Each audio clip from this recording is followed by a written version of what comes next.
Congrats. It is 10:57 a.m. on the 2nd of July, 2019. We are here interviewing Ronan and David Ashkanazy, brothers from Chicago, whose parents were in Israel at the beginning. So tell me what you know. Either one of you can start. Beginning, first of all, tell me just where they come from, your parents, and then proceed to go. My mother was born in New York. My father was born in Chicago. My father was the head of Shomer Hadati in the Midwest, which was basically Chicago. And he was in New York for a meeting. I don't know exactly the details of that. And he went to the Hashomer Hadati office in New York, and my mother was a secretary. And that night, he said to one of his friends, "I'm going to marry her." And that's how they met. She was 5 years younger than him. What year was that? They got married in 1947. So they met in 1946, maybe. My father was 23. Now that's not the story that I know. Okay, so you tell me the story. No, the story about the meeting could be true. That I never heard, but it was, I understood that he used to, when he was in the Army, he was in the U.S. Army, right? And he used to call the B'nai Kiva office, Shomer Dati office in New York, to see what's happening in the world. And my mother, who was a secretary, answered the phone. Uh-huh. And through that, they started a little romance over the phone. And then he must have come to, when he got Came out into of New the York, Army, he came to the office. He came to New York and he met her in the office, and then he may have said to one of his friends, "I'm going to marry this woman." All right. That is terrific. Just that exchange was terrific. Okay. Two brothers who've heard two different stories about how their own parents met. That's tremendous. Okay. I mean, every kid knows how their parents, right? But now there's this little shade difference of how it and how it went. Okay. Now, what's true and what's not true? We have no idea. We have no idea. Can move on. It's only stories. It's okay. It's fine. So that was 1947. Well, okay. And they got 46, married. 47. No, they got married. My mother was born in 1928, so she was 18, 19. She was 19 when they got married, and my father was 23. My father was already committed to Aliyah. He was committed to the Zionist ideology and everything. I think it was relatively new to my mother. My mother's parents were not. Yet she was working in the Shomer Hadati She was office. working at Shomer Hadati. No, but Mommy went to Mosheva. Okay. So she was indoctrinated. So she was in the Tnuah. Okay. She was in the Tnuah. I don't know that. But she was in the Tnuah as a youngster. Yeah. Daddy had already gone to the army. Right. Okay, and he was already on Hachshara. Right. He was already on Hachshara. Now Hachshara in those days was in New Jersey. They went to Hachshara in New Jersey. Cranberry. What was the name of the place? Cranberry. Cranberry? I don't remember that name. It was a different name. So my mother joined him in Hachshara. As a camper. No. No, Hachshara is right, sorry. Hachshara before Aliyah Kibbutz. Hachshara is before Aliyah Kibbutz. Correct. One second, correction. Yeah. My father was on Hachshara for 1 year as a bachelor. Uh-huh. They got married at the end of his 1 year Hachshara, and in those days, in order to make Aliyah to Kibbutz, the decision of the Tnuah was that you have to go through Hachshara. So my mother had not been on Hachshara, so they spent a year together on Hachshara. For my father, it was his second year, and for my mother, it was her first year. Okay. In Hachshara in Cranberry, New Jersey. Okay. Okay. The name Cranberry does not ring a bell. There's another name that they used to tell us. Anyway, in July, early July, maybe late June of 49. June 30th. June 30th, you know that? Yeah. They made Aliyah. But it wasn't like getting on an airplane in New York and flying to Israel. It was getting on a boat, of course. They weren't on a boat, but they were on several airplanes. And they flew to Labrador, and the airplane landed in Labrador. I don't know if they landed just to get more fuel or for some other reason. And then they flew somewhere in Europe, and then they flew to Israel. So it was 24 hours of flying. It wasn't like flying today. And my mother was 8 months pregnant. My mother gave birth to our sister in August of 47. And they 49. 49 rather, and they were flying on The end of June June, 30th right. of Correct. 47. So she was in her 8th month. And this is the first time that either of them had ever been to Israel. As far as we know, yeah. Yeah. Oh, as far as we know. As far as we know. Now, the story of where they went to live in Israel is a fascinating story. They went to Kfar Darom, Kibbutz Kfar Darom. But Kibbutz Kfar Darom was the resettlement of the people who survived the old Kfar Darom, which had been run over and massacred during the war. Many of the men had been killed, and so Kfar Darom was widows and children, plus people from all over the world. And my father told me that there were people from so many different countries, that there were so many different native languages, that the only language they had in common was Hebrew, but nobody spoke Hebrew well. Or maybe the widows did, but the Olim didn't speak Hebrew well. So communication was really difficult. Go on. No? No, go ahead. I have more. Go ahead. My sister was born with serious physical problems. All right? Her, basically... You don't have to put that onto the table. Basically, but she had to have operations. And I don't know how many operations she had in Israel and how many she had in the United States, but she had altogether 4 operations. But they came back to Israel in 1953. Came back to America. Came back to America in 1953. Now what happened was, my sister was being taken care of under the kibbutz system, which means there's a mitapela, someone to take care of the babies. And she wasn't doing well, she wasn't thriving. And they took her to the doctor, and the doctor said, in order for her to thrive, she needs her mother to be the only caregiver. He didn't use that word, but that was the gist. But that's totally against kibbutz. So my mother became her permanent caregiver, but there were a lot of people on the kibbutz who didn't like that. And that's one of the reasons why that kibbutz failed, and one of the reasons why my parents left.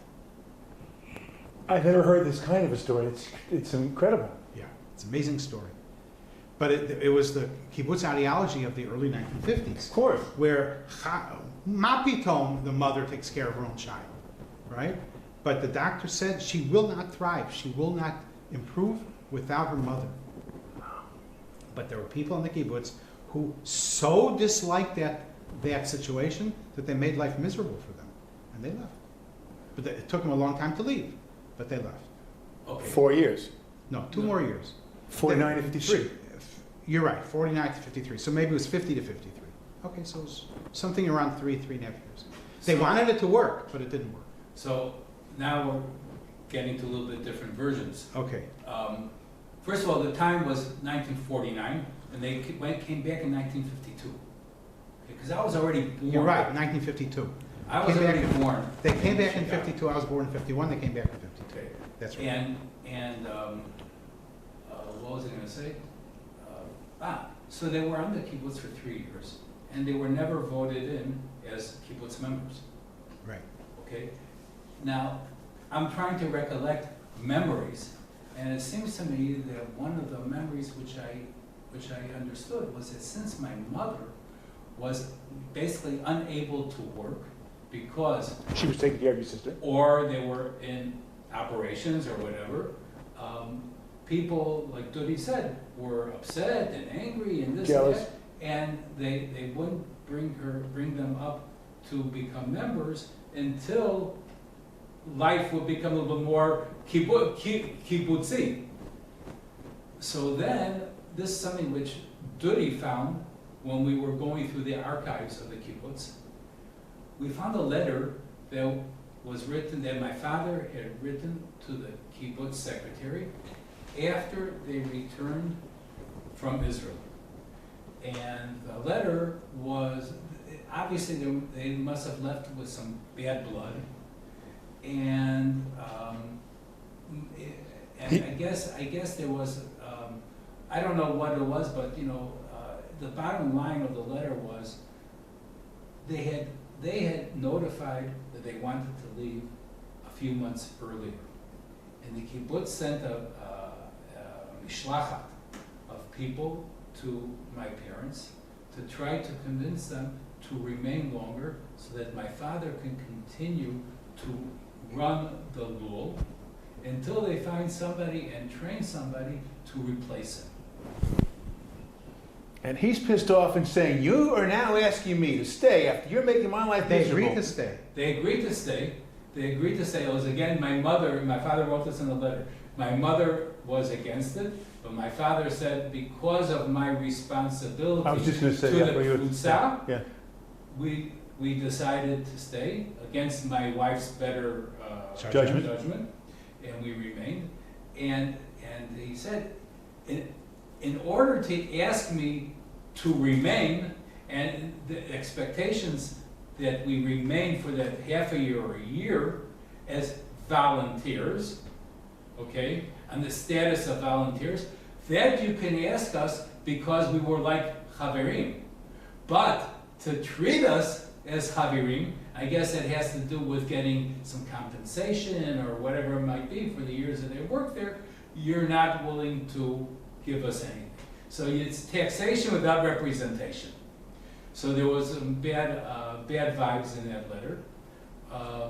I tried to check that out later on with somebody who's still living there, who does, and he said that in those days it was expected from the serious chaverim to not to leave the kibbutz without having somebody to take their place. So it was expected. But so that was the story about their leaving, and then they went back to the United States. Okay, but there was a lot. There must have been bad blood in surrounding misaviv to their leaving. One of the things which I recollect, and it'd be interesting to hear what Dudi has to say, is that I never heard my parents say really a bad thing about the kibbutz. They may have said that the kibbutz had its difficulties and its problems, but they never said a bad word. Okay? I think they very much, it's hard to say enjoyed those years, but they identified with those years that they were there. They felt themselves that they were contributing, and that they were part of the kibbutz movement, the kibbutz itself. And my father had a major job on the kibbutz, and like I said, they only told us positive. They reflected on the kibbutz only in positive ways, making the stories sometimes funny, but never did I feel that there was anger and animosity towards the kibbutz. I agree, 100%. So when you saw the letter, you were a little surprised. We were shocked. We were shocked. We were both shocked. And I saw the letter. I first. saw the letter, and I read the letter, and he wrote it in English.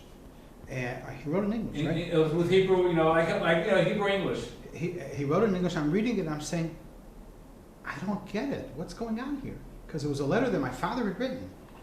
And his handwriting. In his handwriting. And it didn't reflect what you knew to be the experience. And I looked at the experience. bottom to see the signature. It was my father's signature, but it made no sense to me. I didn't understand it. So we had to read it a couple of times to get it.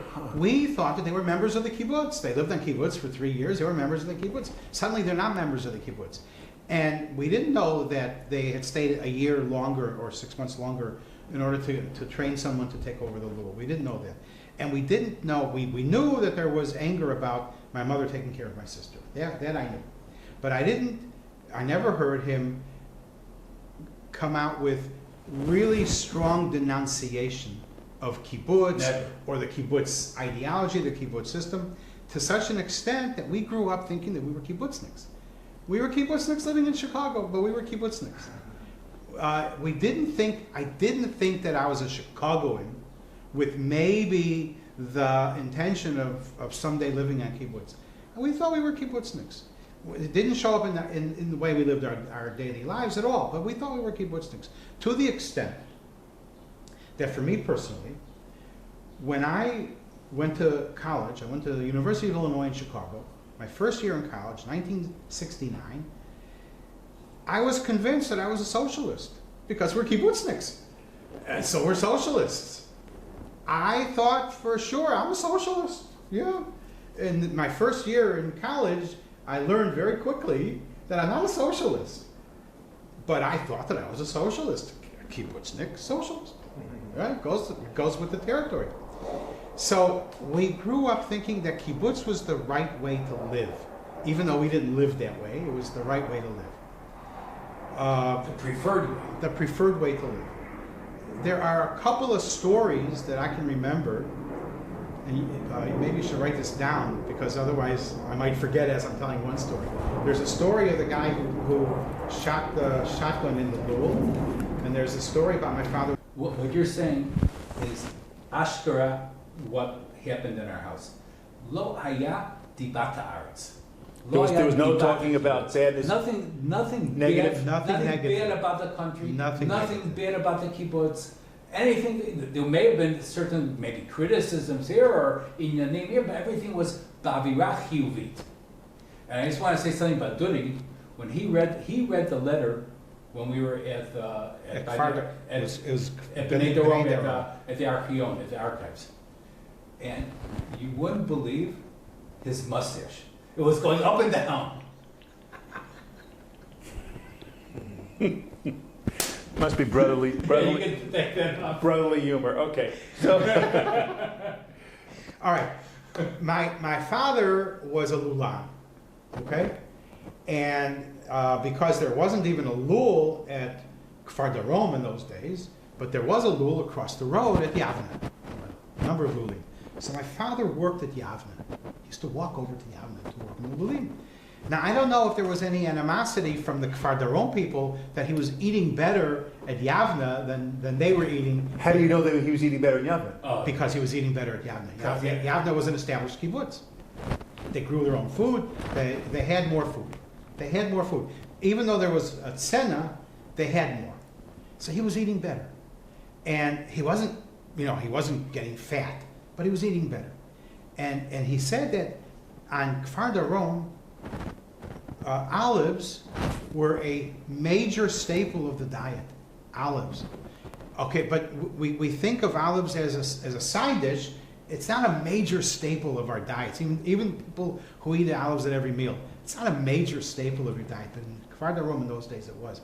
Men would get 1 egg a week, and pregnant women or nursing women would get 2 or 3 eggs a week. It was a strict tzena. How do you call it tzena? Rations, not rationing. Rationing. But that was true around the whole country. It was true of the whole country. So I don't know if there was any anger towards him that he was working at Yavne and had that little advantage. But then he came and became the lulan. And he was the only one who really knew what was going on in the lul. But he couldn't do everything. So there had to be a shomer at the lul. And the story that I'm going to tell now, and was it Alex who did it, or was some other guy? So the shomer saw a rat. For the story, you can still say Alex out. The shomer saw a rat in the lul. And a rat can kill lots of chickens. It's a dangerous thing. You got to get rid of the rat. And he couldn't get rid of the rat, but the rat was up on the roof, the ceiling of the lul. So he took his gun and he shot at the rat. But he punched a hole in the lul. Come on. He punched a hole in the lul. It was pop. It was pach. He punched a hole in the lul. So then it became my father's job to fix the lul. The rat ran away. Now my Right. father has a damaged lul. Right? It changes everything when you have a damaged lul. So that was one story. So the idea that not everyone on the kibbutz knew what they were doing. People didn't know what they were doing. They were brand new people. They were olim. They didn't know what they were doing. And I can't even say that my parents knew what they were doing. My mother one day decided that she wanted to go sit under a tree and read or something. She went and sat under a tree. What she didn't realize was she had left the tchum of the kibbutz. She'd left the boundary of the kibbutz. And she fell asleep under the tree. And now nobody knew where she was. They didn't know where she was. It wasn't that they could see her. She had wandered off. When they finally found her, she was sleeping under the tree, and I don't know if they yelled. What? I was telling Eitan about students telling me stories. So I had a student who lives here, and I was at her house. She lives 3 minutes away, and I was at her house. And how many feet off the right field line? How many feet off the right field? And there was an airplane, so we stopped, and she said, "Hu b'derech leLebanon." And I said, "How do you know?" How do you know? She says, "It sounds heavy." And then, really, that's what she said. It sounds heavy. And then a few minutes later, a plane came back, and she said, "He's coming back." And I could tell it sounded lighter, but only because she had told me. Only because she had told me that if you listen really carefully, you could hear that this plane is heavy and this plane is light. And we knew that the war in Lebanon was over. We knew before it was even announced that the war was over because there weren't any more planes. Because there were planes all the time. Because the Air Force Base is here. And once there were so many fewer planes, we knew the war was over. It's the same thing when the first Gulf War ended. We knew it was over because we didn't hear helicopters anymore. No, something else. Something else we heard. No, but at least this, because instead of having 100 planes a day, it was 1, 2 planes. We knew it was over before it was announced. Okay, getting back. They found her asleep under the tree. They found her asleep under a tree, but it was far enough away from the kibbutz that they couldn't see her from the kibbutz. They had to go out and look for her. I don't know if they actually yelled at her, or if my father yelled at her, but they told her, "You can't do that. There are Arabs around here, and if an Arab had found you, he might have killed you. So you can't do that." That was in those days. Nowadays people are careful about where they go as well, but in those days, even if you went just outside the tchum of the kibbutz, you were in danger. When she told you that story, was she exhibiting the fear that she felt after hearing that she was in danger? No. She didn't exhibit any fear. It was just a story. Mm-hmm. One more story I wanted to remember to tell you was the story of the wristwatch. You want to tell that story? No, you tell that story. I never heard that one. You never heard the story of the wristwatch? We've never done an interview like this in our lives. Go ahead.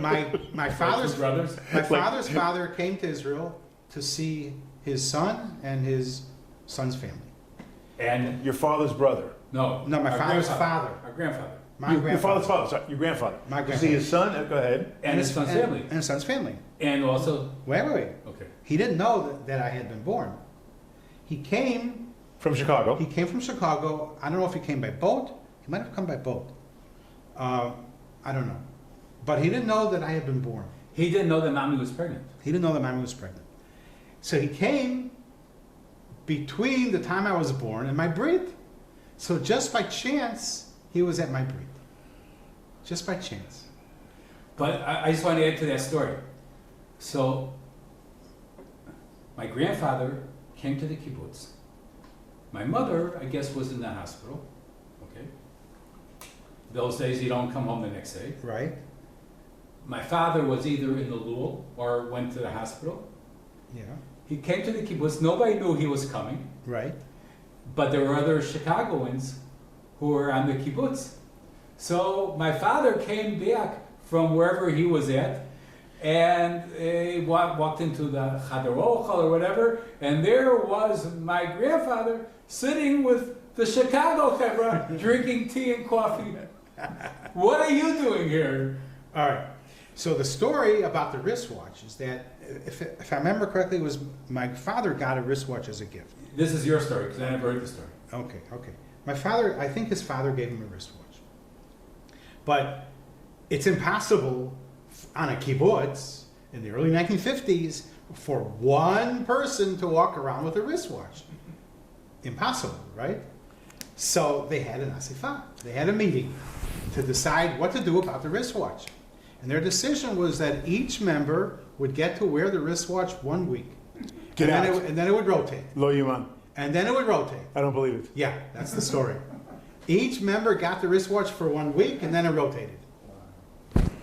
Are you kidding me? I'm not kidding you. It's just a story. Wow. So we have no concept of what life was like Yeah. in a kibbutz in 1950. So when my father told me the story, he didn't say that this is an indication of how ridiculous kibbutz is. He was really saying it as almost as a positive thing. Everyone was equal. Right. Everyone had the same chances to do what they wanted to do or needed to do, and you balanced it with what the kibbutz needed you to do as well. There was no criticism of the kibbutz for that decision. He supported the decision. It was a fair decision. Today, It was similar to the fact that my parents got like a care package from Chicago. Salami, all the junk. And my parents were good kibbutznikim. Instead of keeping the care package in their little srif, their cheder. yeah, they gave it to the mitbach.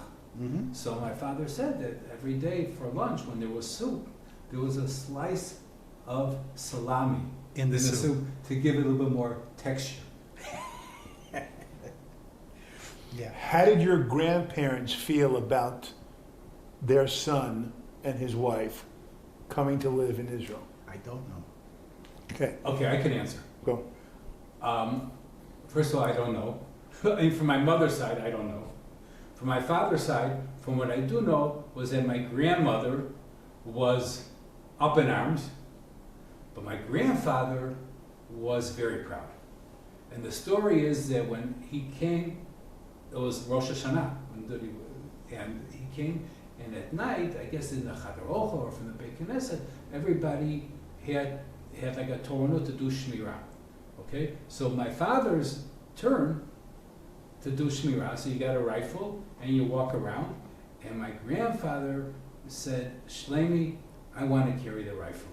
So it's a big honor for a Yid to carry a rifle and to protect yourself, and not have somebody else protect you. So he had a lot of pride in the fact that they did that. Uh-huh. Yeah, he was very supportive. He donated a lot of money. He bought for them. He raised money for all different types of projects for the kibbutz. There was no antibiotics in Israel. My father sent a letter, a telegram, whatever, to my grandfather. Within weeks, he raised money in Chicago for antibiotics for the kibbutz. Okay. And he sent them antibiotics. He raised money for a machine for they had like, it's called zif. I don't even know what that is. It's sand.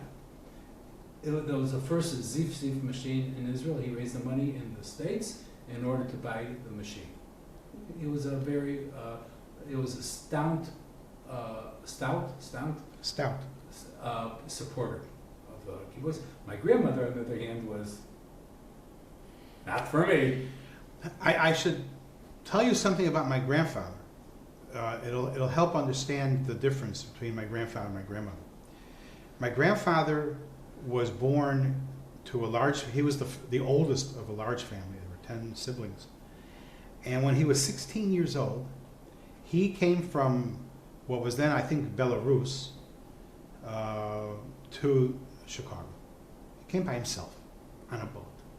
Okay, he did it all by himself. It was all prearranged that he would go to Chicago. He had a job. He had a place to stay because you had to in those days. There was no illegal immigration in those days. But he came as a 16-year-old, and he worked. The next year, he had enough money to bring the next brother, and the year after that, they had enough money to bring 2 or 3 more, and so on. But he was he was the oldest. I think that the sense of responsibility, that being the oldest, trickled down to my father as well, because he was also the oldest of 2. I think it trickled down. My grandmother came with And her Daddy was family, also the oldest of all the cousins. and he was the oldest of all the cousins. There were 35 cousins, and he was the oldest of all the cousins. So I think that sense of responsibility trickled down. And I think it's trickled down to us as well. For example, I mean, this has something to do with kibbutz, it has something to do with the early years. But for example, I read Torah. I read in my shul. I can't go to shul if I don't know it. I can't fake it. I can't go to shul and fake it. I can go to shul and not know it 100%. I can go to shul and know it 95%. So here and there, I have to fake one half of one sentence. But I can't go there and pretend that I know it, because there are guys in our shul who have somebody pointing at a chumash. And this is such a bluff, because they're not reading it out of the Sefer Torah. They're reading it as they go from looking at the chumash to looking at the Sefer Torah. They're reading it, but they're not actually reading it in the Sefer. I can't do that. I can't. And I think that's part of it. There's a sense of responsibility that trickles down generation to generation. Something about sand. I'm changing the subject because I don't want to forget the sand story. Sand. Sand. Sandstorm? Sand story. Sandstorm? I'm trying to think what it could be. No. Not storm. Okay, I don't know what you're Okay. The sand story is very simple. In the very early days of Kfar Darom, they didn't have any way to make money. So, but they were close to the coast. So in the very early days, some, I don't know, glass company or some company brought their trucks, dump trucks, and the men of the kibbutz shoveled sand all day into these dump trucks. My father did not, because my father was already working in Kfar in Yavne, in the Lul. But these men were shoveling sand into these dump trucks all day. And he said that the first few days, the first week or two, they would finish their job at the end of the day and go to sleep. They were just conked out. It took them a couple of weeks to get to the point where they could actually go to supper and eat supper. But at the beginning, they had no energy to do anything but go to sleep. And the next morning, they woke up and shoveled more sand. That's also something that we have no understanding. We have no concept of it. We have no concept right. of it. No, we don't. The people who lived in the early days, this is why I personally, I love seeing even images of the early days. You go to a kibbutz and they'll have pictures of the early days of the kibbutz, or even the early days of Ramat Yishai. There's a picture somewhere in the Matnas, I think, of the early days of Ramat Yishai, which is way after the. No, it's not even. It's 1927. Or it's before. People telling stories. Like I told Eitan about the early days of Ramat Yishai 50 years ago. Ramat Yishai. To me, it's an amazing, amazing thing that they survived it. They did it. When we came to Israel and we went to kibbutz in 1983, and we had a woman from Takam who came to us trying to be our madricha, melavat, to teach us how to be Israelis and kibbutzniks, and she showed us Leil HaEsrim. You know the movie Leil HaEsrim? It's about chalutzim on a hilltop, surrounded by nothing else. And she says, don't you feel like the people in Leil HaEsrim? And I said, no. I totally do not feel like the people in Leil HaEsrim. They were on a hilltop with nothing around them. We're a half an hour from Haifa, a half an hour from Afula, an hour from Tel Aviv. There are buses. I don't feel at all like them. But the people who came in the 30s, earlier, the first Aliyah, the second Aliyah, the third Aliyah, the people who came after the establishment of the state, and they lived in Ma'abarot. And I've had students who say, tell me stories about the Ma'abarot. It's amazing that they did it. It's just amazing that they did it. Did you get that sense from your parents? What it was like then in 50, 51, 52? That they were... No, I didn't. I got a sense from my parents that it was difficult and that there wasn't a lot of food. But you did it because you needed to do it. It was like expected of you. Yeah. Okay, it's difficult, but it's you had to do it. Okay. But they were establishing Israel. That's right. I mean, everything is worth the cost. Yeah. It was. This is what we do to establish a Jewish state. We're talking about guns. That's what I wanted to get back to. Everyone who's an Oleh and knows Americans who come to Israel for the first time knows that there's a lot of Americans who come to Israel for the first time and see soldiers on the street with guns, and they're shocked to the point of being terrified. Look at all those soldiers with all those guns. And we take it for granted because you need those guns. But my grandfather, I had never heard that story, but my grandfather felt proud. He was a guy who ran away from Europe. He ran away from Europe, worked like a dog to bring the rest of his family in because they couldn't have guns and they couldn't defend themselves. And here he was in Israel, he could carry a gun. I had never heard that story. It's a great story. What did your parents tell you? Not the kibbutz. What was Israel like in 50, 51, 52? I was not even 5 years old, 2 years old, 3 years old. What did they say the whole... I don't have any stories about Israel. I always think about that. That's a good question, Elli. I'm happy you asked that. Oh God! But 52 years we've been doing this stuff. Go ahead. But the truth is that they lived a very secluded life. In the kibbutz, yes. Well, but that was their life. I mean, it's not like today. There was no communication. There was no telephone. I mean, telephones. There was the outside world was almost non-existent just to get around the country. Yeah, how are they going to get to Tel Aviv? Well, there were buses then. There were, but everything was difficult. Yes. Everything was difficult. They were far away. They weren't in the center of the country. Right. News was not 24/7. I mean, what I'm saying is that they did not have. It seems like they were more living in the kibbutz more than, let's say, living in Israel. Okay. But did they ever get to Tel Aviv and Jerusalem? They must have got me. They must have. I don't have any stories. Know how much. Look, my mother didn't travel much because she was taking care of your sister. Right, and my father, how much did he travel? He was in charge of the law.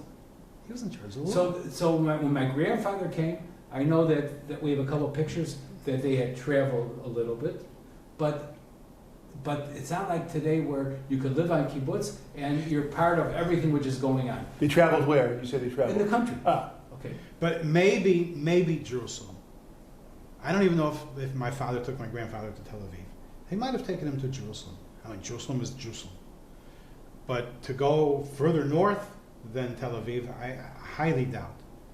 Maybe Tel Aviv, probably Jerusalem. But what I'm saying, but again, I do know that from working in the Lul, my father had a lot of contact with the city of Yavne, not the kibbutz, the city of Yavne. I used to call it Yibne because it was formed by Teimanim. So I know that he had connections there. I know that he had connections with Rav Bar Shaul, who was in Rehovot. Okay, but it was like their life was.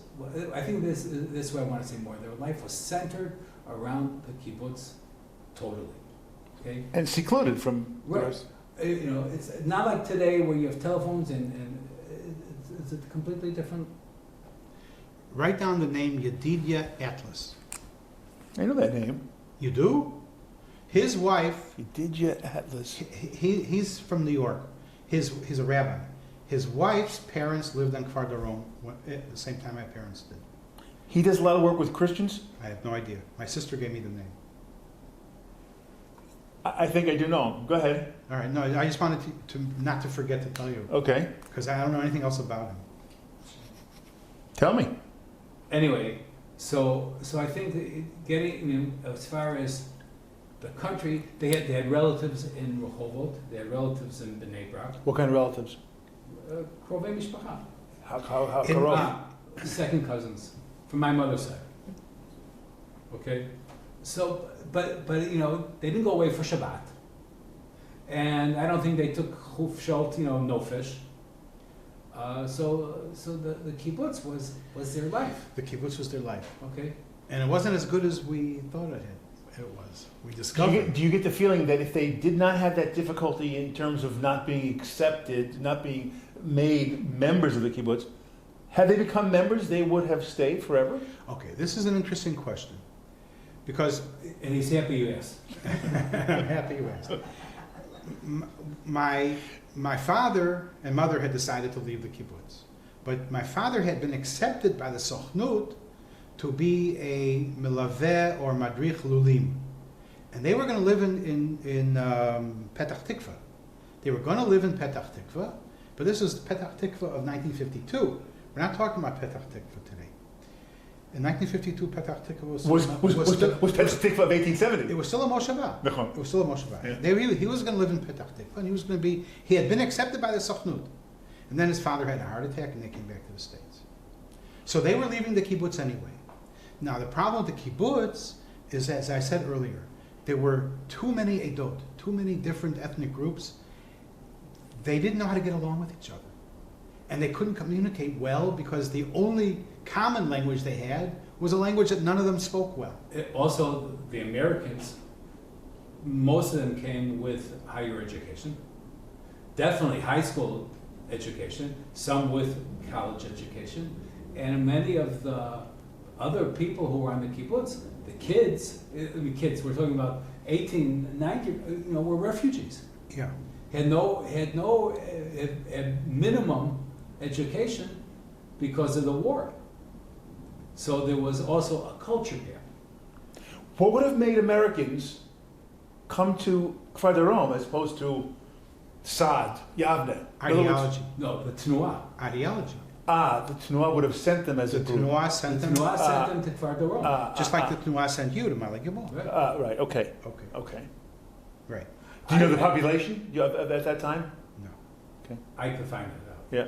But I do think that if they would have gone to a more established kibbutz, their chances of that, Of being accepted of their garim remaining on the kibbutz would have been Much higher. much higher. That's probably true. If they had gone to Yavna, Yeah. then we would have grown up in Yavna. No question about it. I would have spoken Hebrew with an Israeli accent. I agree with it. No, it makes sense. That could have been Tirat Tzvi. Right, no, it makes sense. It makes sense. What you're saying. It does make sense. Yeah. Do you get a feeling did they ever express, even though they left on their own will, because things weren't working, that there was a sense of chaval that it didn't work? Yeah. That they... Yeah. Yes, absolutely. Not that they bemoaned it. They weren't complainers. They didn't whine. They didn't complain. But yeah, a sense that chaval that didn't work out. Yeah. Well, I think I'll put it maybe in different words. My father saw himself as Ish Eretz Yisrael. Okay? He did not see himself as an American. Even though he was already, he was American, but not... He was in the U.S. Army. Right, but Yeah. he saw himself as an American who came to live in Eretz Yisrael. Right. And he saw himself, even though they moved back to America, he saw himself that his place is not in Chicago, his place is in Eretz Yisrael. And the proof is that you said you felt, growing up, you were a kibbutznik. Right. That's the proof. Right. We were kibbutzniks. Right. Right. Exactly right. We felt that we're living here in America and we enjoyed it. We loved the sports and we loved the TV and all the good, all the things about America. But we knew that we belong here. Right. And we knew that even though my parents are still there, we belong here. And you knew at an early age that you'd be coming here? No. I did. He did. I didn't. I'm the less Zionistic one. We came to Israel, my wife and I, came to Israel with 2 daughters, 5 and 3, and a baby boy. And the 4th one was born here. But we weren't Zionist by ideology. We came to Israel because my wife had grown up in Kenosha, Wisconsin, where there were 3 kids in her high school class out of 600. There were 3 Jewish kids, and her sister was the only Jewish kid in her high school class. And we had decided to leave Chicago. We didn't want to live in Chicago. We didn't want to raise kids in Chicago. And the suburbs are just Chicago with a different name. So we said we're going to leave Chicago. And we really liked northern Wisconsin. There's a little peninsula that sticks out into Lake Michigan. It's Door County, Green Bay on one side, Lake Michigan on the other side. And we really liked it there. We used to go there twice a year on long weekend vacations. And I said, let's move to Door County. So I went. There was no internet in those days. I somehow found some yellow pages or white pages for Door County, and I looked up synagogues, and there weren't any. And I said, there aren't any shuls in Door County. And so we knew that there was a problem. So I said to my wife, you know what, we'll move to Door County, we'll be Unitarians. Well, what? We'll be Unitarians.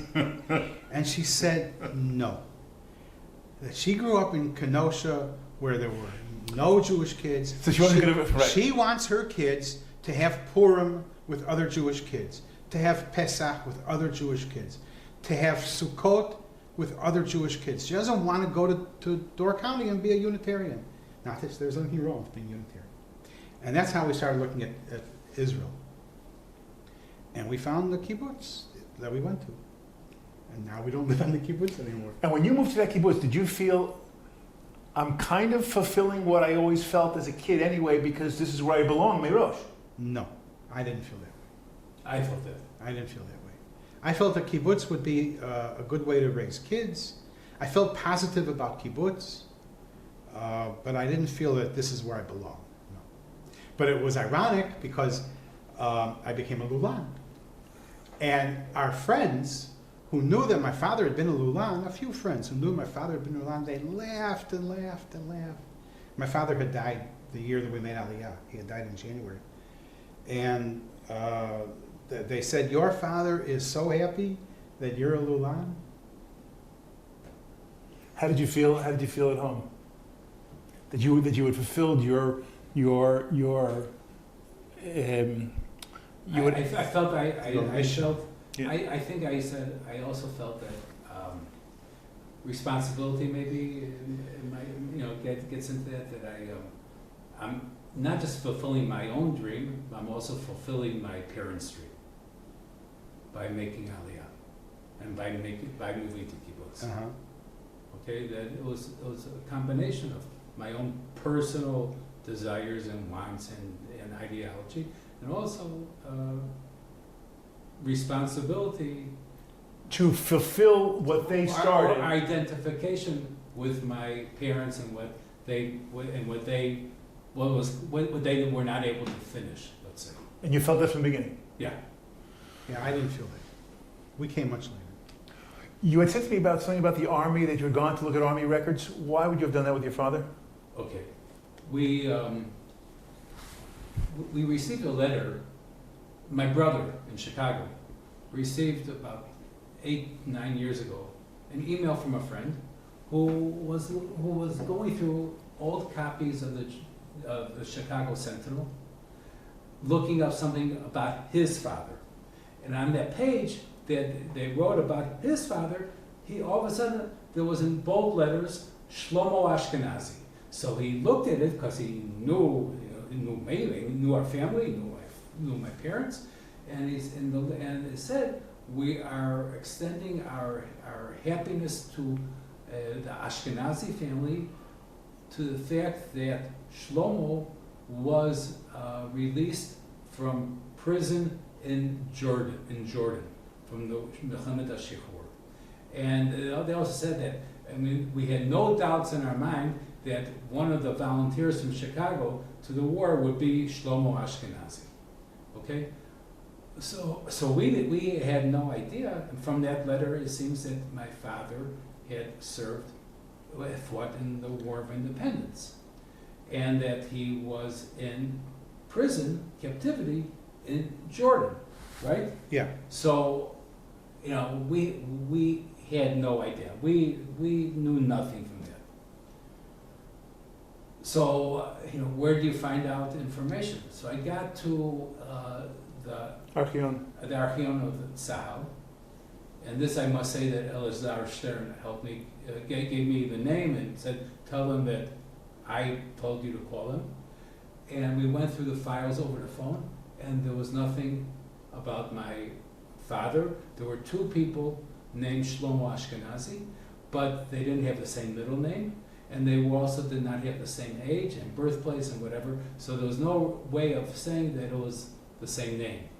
The only idea which I can say, and this is all, if I can say right now, 95% I am convinced that it was a mistake, 5% that maybe it's true. Why do I say maybe it's true? Is that number one, I can see my father doing it. Right. Okay.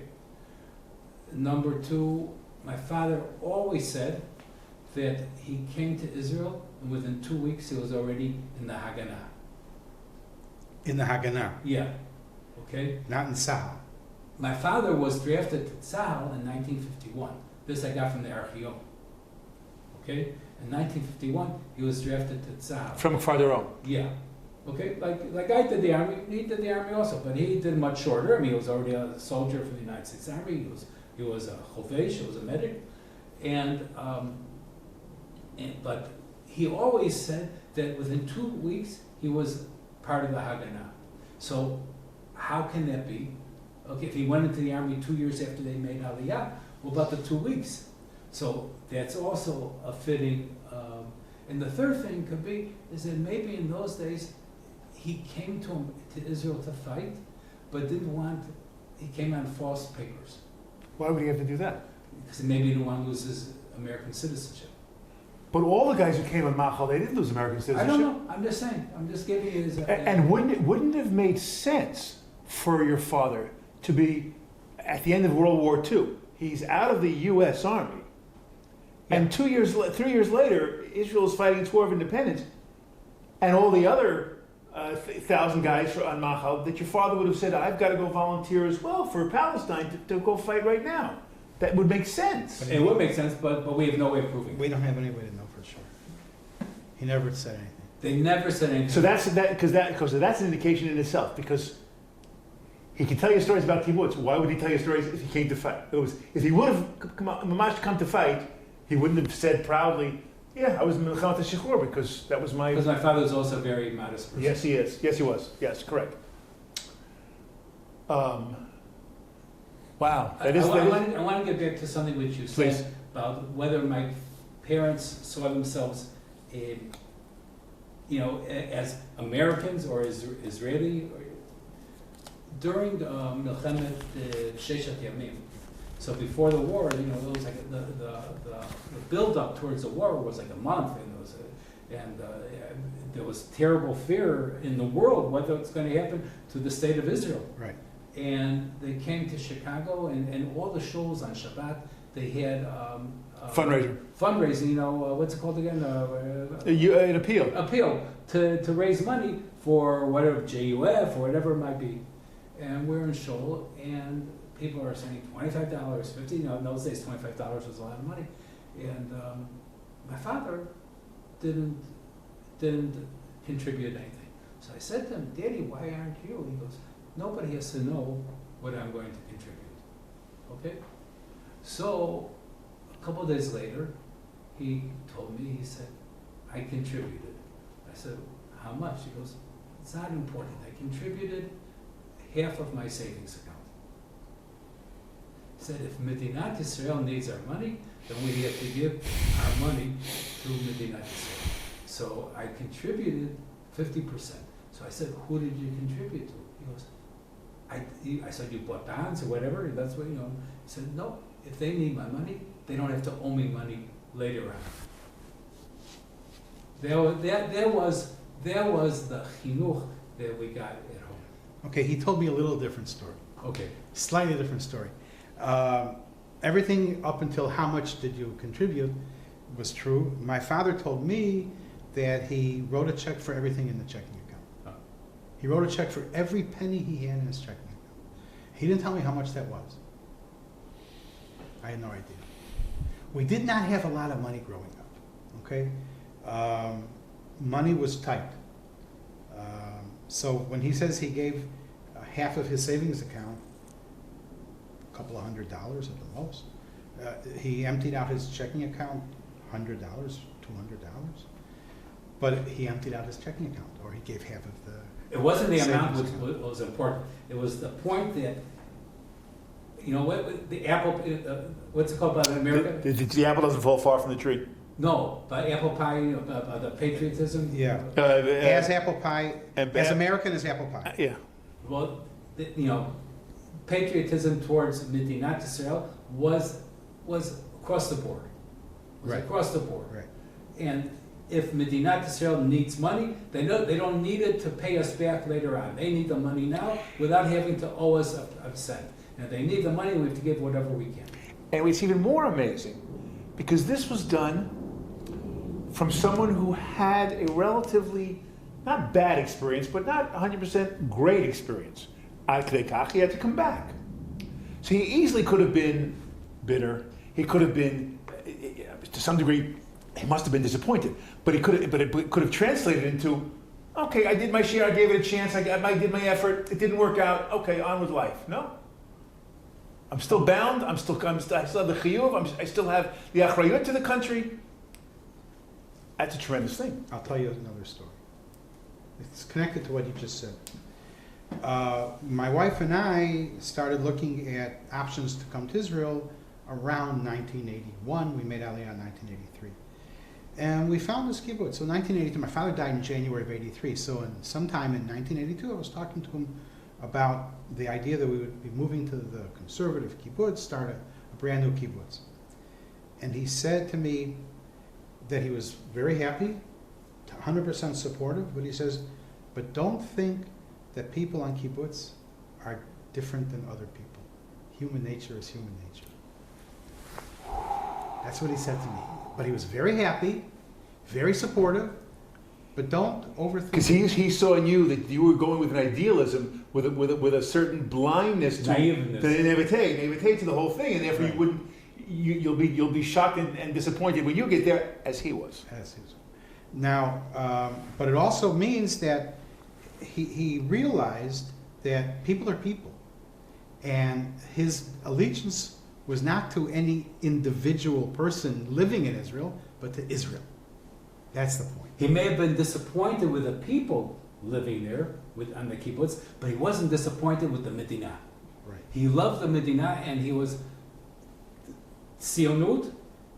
My father was Demut Sionit. Yeah. He always used to say that, he used to say about kids that would go to Israel for the year, he said, the best thing is not to come back, just to stay there. My nephew, my younger brother's son, came to Israel after high school to go to Yeshiva Kotel and be in Hesder. And he stayed. But I think he knew in advance that he was going to make Aliyah. But he came for the year and stayed. And then he joined Hesder. In many ways, we lived a legacy. My parents, and my father especially, he was, there was a certain avira shel Eretz Yisrael, shel avat haaretz. Avira, atmosphere, we're in the house. In our house. Absolutely. Absolutely. 100%. Even though we were American kids and we loved baseball and we loved sports, but deep down we knew that above everything was Medinat Yisrael and Eretz Yisrael. And that's why you always felt you were a kibbutznik. That was Right. your self-identity. That was it. Right. I was surprised to discover that I wasn't a kibbutz. Socialist. You weren't a kibbutznik. I wasn't a socialist. I was really surprised. I was 18, 19 years old, and what? I'm not a socialist? I was really, really surprised. So Very surprised. So let me tell you another story. And we're talking. We have time. No, right. Okay. What time is it? It's 2:12. It's fine. My father, as being a medic in the United States Army, so he was the medical reference on the kibbutz. Okay, there were no nurses, and There were no doctors either. You had to go someplace. right. So Right, yeah. I mean, first aid was my father. I think that if somebody needed shots, he was given he gave the shots. So there was a story that my father was in the lul, and there was a girl who was in her crib, and somehow or another, I don't know how, details, it's not important, she managed to choke herself on a hanger. And they ran to the lul to call Shlemi, and my father ran to the girl, and he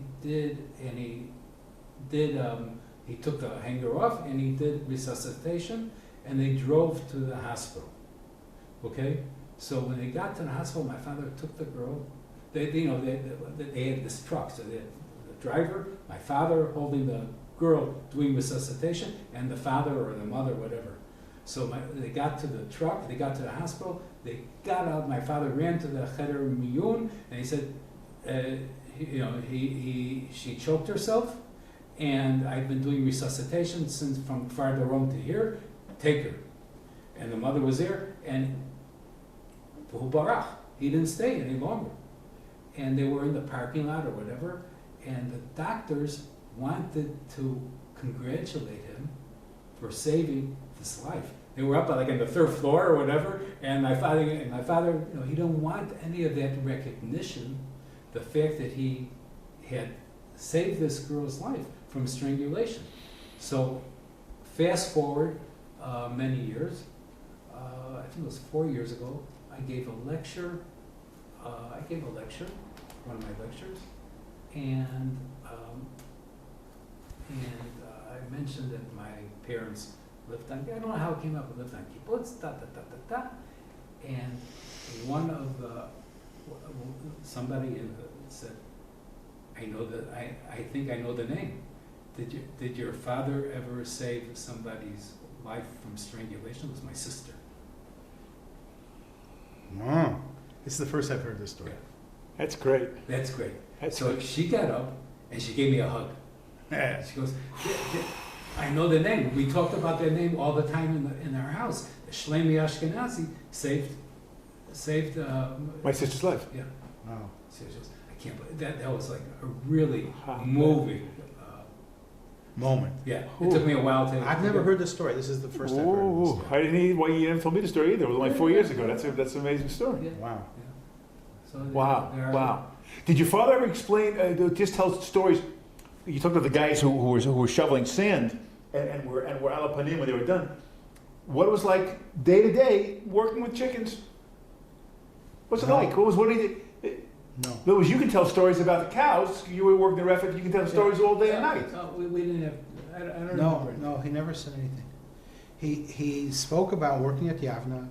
He spoke about being the Did he feel the privilege of working? I get to work in the fancy place across the street. No, the opposite. He worked at Yavna to learn how to be a lulan, so he could be lulan at Kfar Doron.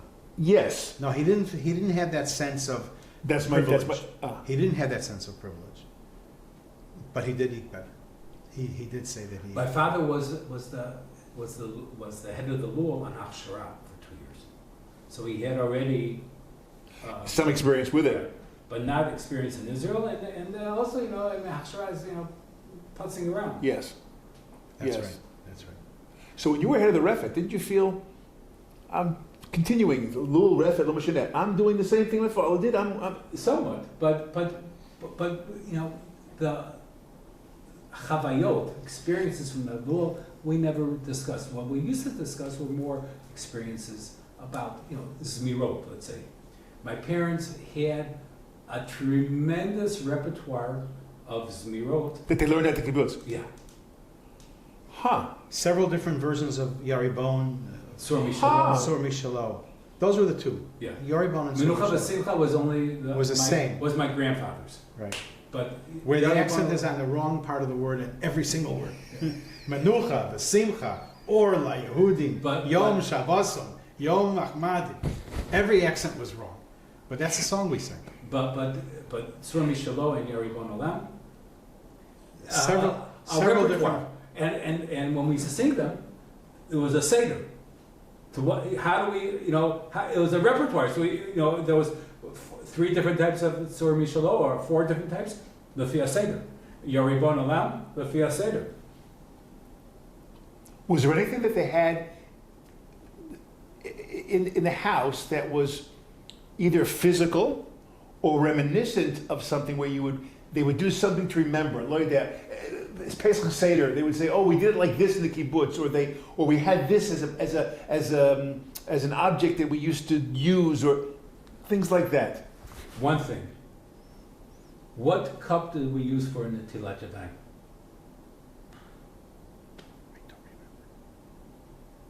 No. Did he? What? You do remember that Mike Hirschberger played 90 feet off the right field line. Yeah. Milo told us that. Yeah. Go ahead. What did you use for the Wait. What was I was thinking of something else. Repeat your question.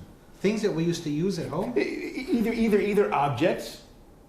He's about to tell the story of the washing cup, or something that was Terminologies, or words. either words or a certain seder to whatever. It could be literally the seder or anything, you know, like Chanukiot, you light it like this because that's how we did it on the kibbutz.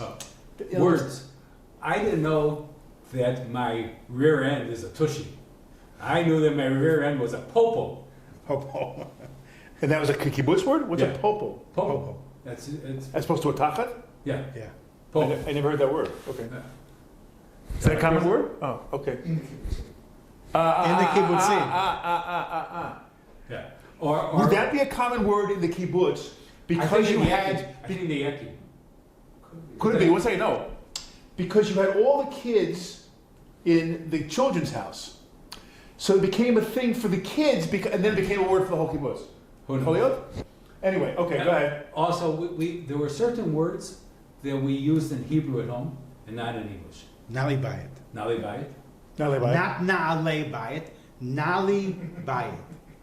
tachtonim, Tachtanim. matlit, Uh-huh. kara, Kara. Right. anything else? Yeah. Sakin, Sakin. yeah. Yeah. Melach, Right. Melach. Right. Melach, if there wasn't salt on the table and my father needed salt for hamotzi, you're not supposed to speak, right? But he would say melach. Say melach. Radish, reitach. yeah, that's Yiddish. Oh, that's Yiddish. Reitach is Yiddish? Yeah. Okay, reitach. So what's the washing cup? So the washing cup, I think it's the only thing that they have from Fardarom. Well, all the kids, when they were born, they got this cup from aluminum or whatever, and they had their name engraved in it. Mm-hmm. And it had a little handle. Where are they now? Well, it was Chanita's cup. It said Chanita. Chanita took it home. Ah, she took it, Yeah, you never had one. Maybe you didn't drink from a cup yet when you I left. guess. Yeah. Okay, so it was. That's the one object that I can think of that was from the kibbutz. Okay, and we used it for Netilat Yadayim. It was not like today everybody has this natlan. Right. Okay, it was a cup, and that was the cup that we used for Netilat Yadayim. We used to like drinking from it because it had a special taste. I don't remember. It had the special taste Because because it was it's the from aluminum. remez. Oh, from aluminum. No, because it was the remez of Israel. No, No. maybe, but No, I don't think but so. it had her name on it, Chanita. Yeah. Uh-huh. The reason that they had different tunes for those tunes we wrote is because there were people from so many different places. Countries, each one say their own song. Right. And it's each what one had- everybody else. Exactly. Of course, Exactly. of course, of course. And I've forgotten most of them. I've forgotten most of the tunes, but we used to sing them Friday night. We used to run through and sing, not every single one for every single Zmirah, but we'd sing all these different tunes. Yeah. And I was amazed when I would go to a friend's house for Shabbat, which didn't happen so often. I would go to friends and I would start a tune and nobody knew what I was doing. Nobody knew what I was singing. I was amazed that these were our tunes, not everybody's tunes. Later on, you have to remind me to tell you a story about a tune for Yeribon Olam that has nothing to do with Israel, has nothing to do with the subject of this interview, but it's a fascinating story. I mean, we've gotten, because it was only a short period of time, 4 years they were there. 3 years. 3 years they were there. And I'm not sure even what else more, because they couldn't talk about the country, the state, the newborn state, the 2-year-old, 3-year-old, 4-year-old state, because they, as you said, they lived their whole life, to leave the kibbutz for anything was a rarity. You just lived there, you stayed there. Everybody. Mommy, Daddy came in 81 or 82 to visit. You were 81. 81. Or 3 years. They Okay. came to visit us. They came to, Ronan was on kibbutz already. So they came to visit in 1981. Now we're talking 30 years after they left. And it was the first time they were back? No. And this was the first time they were back. Go ahead. My mother was in shock at how much Israel had changed. My father never said anything to me about how he had thought that Israel was the same Israel that he left. I'm sure he was more realistic. But my mother was in shock. She was truly in shock at how different Israel was than it was in 1952. She shouldn't have been, but she was. Yeah. Now, when did you make Aliyah? 91. In 91. Israel's much different than it was in 91. I have a couple of, only one Russian student left who made Aliyah in 1991 when she was 19 years old. She came by herself to study the Technion. And we talk about how different Israel is between when she made Aliyah Of course. and today. So my mother was in the same shock, but she had lived in Chicago the entire time. She had this romanticized Correct. notion of what Israel was, and it shocked her that the romanticized image no longer existed. It didn't exist anymore. It's a shock to the system when you've lived with that your whole life. It's the Yeah. memory. The memory is the reality, and then Yeah. you come face to face with a different reality. That is quite shocking. Did they ever tell you about May 1548? No. No, nothing. They were in Hashura. Oh, I could give you a story. This is it's a very interesting story, and I don't really know where it comes from, but it has to come somewhere through my father. When we were kids in Chicago, there was no recognition of Yom Ha'atzmaut. Nachon? Except for B'nai Akiva. Okay, B'nai Akiva, but even in the yeshiva, it was a regular school day in the yeshiva. Nachon. Yom Ha'atzmaut. There was Nachon. no tekes, there was no fireworks, there was no family barbecue. It was yeah. Shuls too. Yeah. Right. So, and my father never told me that he objected to the fact that the community in Chicago basically ignored Yom Ha'atzmaut. He never said anything to me. My brother, who still lives in Chicago, is also very Zionistic, and he's still Dati. And his son, the one who Made Aliyah. who made Aliyah and stayed, there was the discussion in their school, I guess it was Erie Crown. Or no, it was Yeshiva. It was Yeshiva, I think. And the discussion was whether to say Hallel during Shacharit of Yom Ha'atzmaut. I remember that discussion myself. And they finally decided to say Hallel without a bracha. Right. Okay? And my father said to his son, when they get up to say Hallel, you say the bracha as loud as you can. Now, where would he get that from? He had to get it from my father. I'm sure it didn't come from himself. He had to get it from my father. You say the bracha for Hallel on Yom Ha'atzmaut as loud as you can. Dafka. That was that story. And today it's Mekubal. Today it's Mekubal, yeah. But Now it's really strange, but at night there's a machloket, whether to say Correct. with a bracha, without a bracha. Correct. Okay. During the day it's mekubal. it's Yeah. Mekubal. Yeah. But I remember in our day, 100%. It was a big question. I remember 100%. It was a big question. Yeah. Most places did not. Of course not.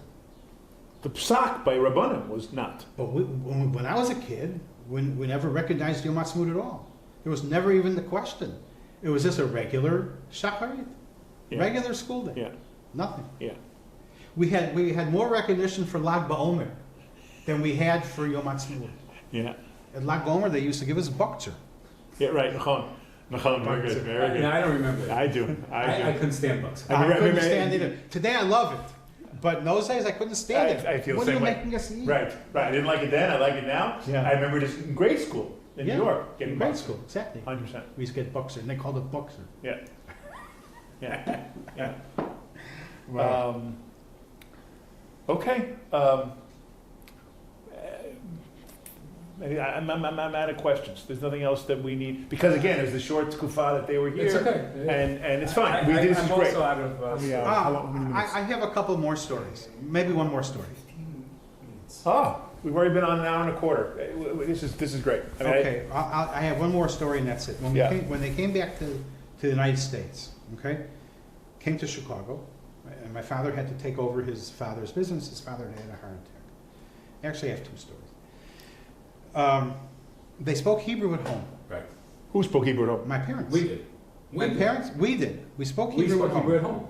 So my father. All the time? Yeah. Yeah, at home Hebrew. until, From Until birth? you were 3 years old, you had a, no, until Hanita went to first grade. no. We spoke Hebrew until I was 5 years old. She was already in second grade. Okay. So that was your first language? At home. Yeah, I guess so. Right, because in kindergarten you're speaking English to the kids. Yeah. I guess it was our first Joint. Hebrew and English were together Joint our first language, language. yes. Okay. To the extent that when we went to school and we had some classes in Dikduk, because you had to learn the Vav HaHefech in the Torah and stuff, and my classmates were having such a hard time because they had no idea how to conjugate from the future to the past and then from the past to the future. It was so bizarre and they didn't know anything. And I'm sitting there saying, yeah, of course. Of course. Bevadai, right? It was totally natural to me. I also don't remember learning to read Hebrew, but I do remember learning to read English in school. But I don't remember learning to read Hebrew. Which Okay. means that I knew how to read Hebrew before I went to school. I have no recollection of it. But I remember the big book on the easel in the front of the room, Sisbatran, right? And I already knew the English letters as well. But I learned to read English in first grade. I don't remember learning to read Hebrew. I just don't remember. And you? Yeah. I didn't realize there was a Mama Lashon for you guys at home. Yeah, so we spoke Hebrew at home until I was 5. The thing is that my father used to go to a shul without a mechitza, Kins in Chicago. And he and his 2 friends would sit off to the side, and his friends used to ask him to yell at us in Hebrew because they didn't understand the Hebrew, but it entertained them to see my sister and me reacting to being yelled at. So my father actually yelled at us for no reason in shul. I mean, he didn't yell, but he sort of berated us in shul in front of his friends as entertainment for his friends. I remember that. That I've never heard before in my life. Go ahead. Okay. There was one other story I wanted to tell you before I tell you the Yari Bone story, which you can turn off the thing for. Oh, maybe you can listen to it. But what was the other story? There was another story. I don't know. You didn't tell me. This is a story about my grandfather. This also really has nothing to do with Israel. It has to do with my grandfather. I was a freshman, I believe I was a freshman at the University of Illinois, Chicago, and in the cafeteria, some Jewish kids used to sit at the same table all the time. All right, get coffee and sit at the table, read the newspaper. And one day, one of the people at the table sitting across from me said, "What's your favorite food?" And without thinking, I said, "Oatmeal." And then I looked at them and I said, "Where'd that come from?" And then they said, "What's your most hated food?" And I said, "Herring." And I said, without thinking, total instant reaction, where'd that come from? And I hated herring. I knew I hated herring. I went home and told my mother, and she said that when they came back from Israel, they lived in a 3-flat, 3 flats, 3 apartments, one on top of the other in Chicago. My grandfather and his wife lived on the first floor. My mother, my parents and we lived on the second floor, and my aunt, my father's sister, lived on the 3rd floor. And because my grandfather wasn't working, he used to come upstairs and eat breakfast with me every day. And he had herring and I had oatmeal. And he died when I was 3 years old. He died in 1954. I was 3 years old, maybe even 2.5. And my mother said that, of course, they didn't take me to the funeral, but she said she saw that there was something, that I knew something was going on. And years later, 17 years later, somebody said, "What's your favorite food?" And I said, "Oatmeal." "And what's your most hated food?" I said, "Herring." And that's the impression my grandfather had on me for all those years that I don't remember him at all. All right, so that's my grandfather's story. And now I'll tell you the Yari Bone story. One second. Anything else you wanted to add about your parents? I think we covered it pretty well. I think we covered it pretty well, yeah. This is a Yari Bone story. We can cut. Yeah. Unless you want to